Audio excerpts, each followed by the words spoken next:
श्रीरामपूर नगरपालिकेत सध्या सामान्य जनतेची सेवा करण्याऐवजी त्यांना वेठीस धरण्याचा प्रकार सुरू आहे.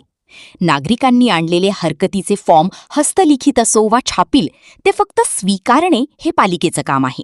परंतु ज्या कर्मचाऱ्याला फॉर्म स्वीकारण्याचा अधिकारच नाही किंवा जो त्या टेबलवर कार्यरत नाही असा कोणताही कर्मचारी उठून येतो आणि लोकांना थेट सांगतो की हे फॉर्म चालणार नाहीत. प्रशासनाच्या या अजब आणि मनमानी कारभारामुळे सामान्य नागरिक मात्र प्रचंड त्रस्त झाले आहेत. पालिकेचे काही कर्मचारी जाणीवपूर्वक हा खोडा घालत असल्याचे चित्र पाहायला मिळत आहे. या संपूर्ण प्रकारावर संताप व्यक्त करताना केतन खोरे काय म्हणालेत ऐका.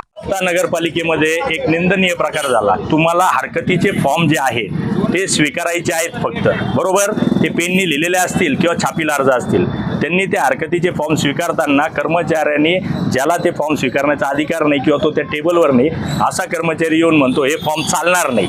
म्हणजे लोकांना फक्त वेठीस धरण्याचा प्रकार या ठिकाणी चालू आहे आणि हा फक्त नगरपालिका प्रशासनाकडून चालू आहे. हा राजकारणाचा विषय नाही.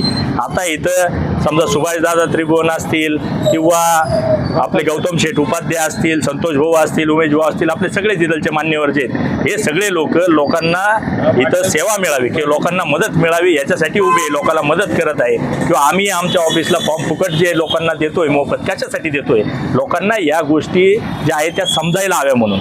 परंतु जाणीवपूर्वक जे काही कर्मचारी आहेत हे मुद्दामून लोकांना वेठीस धरायचा प्रकार या ठिकाणी करत आहे आणि या गोष्टीचा मी निषेध करतो. आणि हा विषय हा कोणताही विषय राजकीय नाही आहे. या ठिकाणच्या सगळ्या लोकप्रतिनिधींनी मग ते नगरसेवक असतील, आमदार असतील, नगराध्यक्ष असतील, अजून कोण असतील, या सगळ्यांनी मिळून श्रीरामपूरच्या जनतेची ही समस्या सोडवायची.